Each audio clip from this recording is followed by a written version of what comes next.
we say Allah. Okay, so that's God to the Muslims. Some say it's not even the God of the Christians and so on. It's just a God. Some even said it's a moon god. But let us now look at the linguistic of the word Allah. It in itself is the beauty of Islam.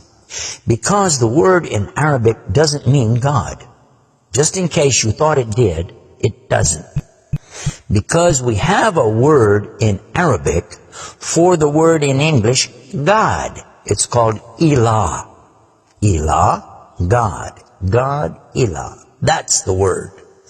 But when we speak about the one and only God, the one that's to be worshipped, the God of Adam, the God of Abraham, and the God of Moses, God of Jesus Christ, peace be upon him, and the God of Muhammad, peace be upon him, we're talking about essentially the only God that's worthy to be worshipped. No other God. Now, what would be the proof for this? I realize that we have a lot of detractors who will say, no, it's not true, I don't believe it. Let's get a proof from the English translation of the Bible. That's a good place to start. Around the earth, there are many hotels and motels. And almost every one of them that you go to, there's a drawer beside the bed that when you open it up, you'll find a book in there and you'll take it out. Now, what is that book? And you already know the answer. It's the Bible. It's the Gideon publication of the King James Version of the Bible. The Gideons are very proud of it because they've translated it into so many languages.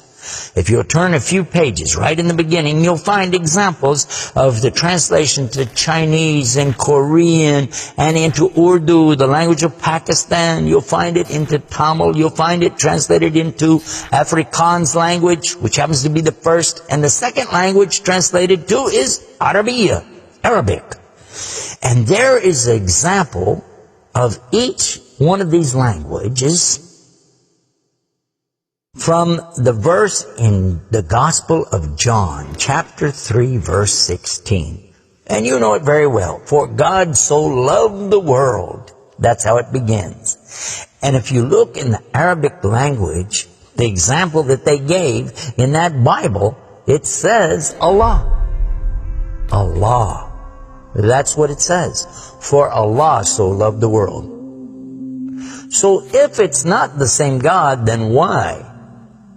All over the entire earth, everywhere I go, I find this exact same word being used in the Bible of the Christians. Now you might say, what about the Old Testament? Well, just in case you would like to check it out, you can obtain a copy of this from our website. It's called The Beauties of Islam. Let me spell it out for you. It starts with B, beautiesofislam.com. Go there and see for yourself. The example is right there.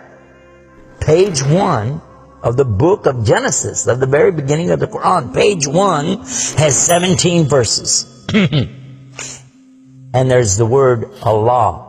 Alif, Lam, Ha, 17 times. So just as it's the God for the children of Israel in Arabic language, and it's the God for the Arabs who are Christians, it's also the same God for the Muslims. The word is Allah. Why Allah? Why is it important to have this particular word, and why don't we have it in English? Now, I want to come to the etymology of the word. It comes from the word Ilah, and Ilah means God. But God is defined as what? Anything that's worshipped, whether it be something you can see or you don't see. Something you can touch or not touch, something that you can hear or not hear. A God could be anything.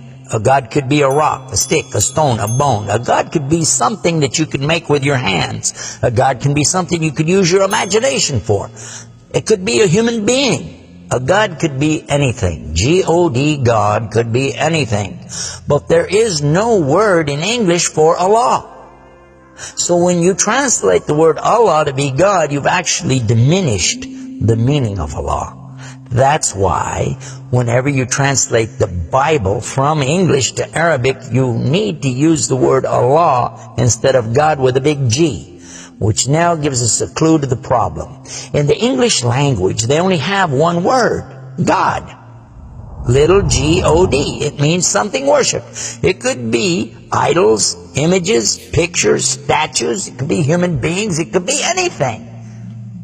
This is God's, little G-O-D-S. But when you mean the God, you have to capitalize the G. You have to make a big G. Now, what happens if you're going to start the sentence with the word God? You have to make a big G anyway, don't you? So you wouldn't know if it was God, big God, or God, a little God, just any old God. You wouldn't know. Also, whenever you're speaking to someone, they can't see the letters. So when you say God, which God? What God are you talking about? In Arabic, though, it's clear. When you say Ilah, okay, he's talking about a God. And Allah is an Ilah.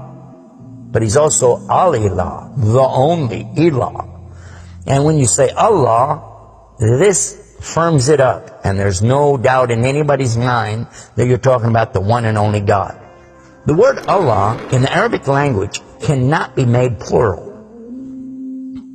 There can't be more than one. Okay, that perfectly fits the unique God of the believers, because there's not more than one. He's only one. There's no God beside God. Second point is this: it can't be made female or male. There's no gender to the word. In Arabic, all the words have gender. All words have gender. But this particular word is only having gender because of the Arabic language, not because Allah has gender. I'll give you an example. It always says like Allahu. This means Allah, He is. But when we say He, it's out of respect for Allah, because Allah is without gender, because He's not like His creation, not male, not female. Additionally, we find that the examples in Quran, for instance, when Allah is talking about Himself, you'll find it says Nahnu. Nahnu means we. And Allah refers to Himself as Nahnu. He also says khalaqna. He says khalaqna. What does that mean? He's saying that we created. And throughout the Quran, you find Allah referring to Himself as we, our, and us. And right away you're going to say, okay, if that's not plural, then what is? In fact, this is the royal we used by a king or a queen when they're giving decrees. We have it in English too, so you can understand. The king says, we decree the following, and he's talking about himself. It's the royal we. Now, I thought about this quite a bit, and I was trying to think, how could I give a better example?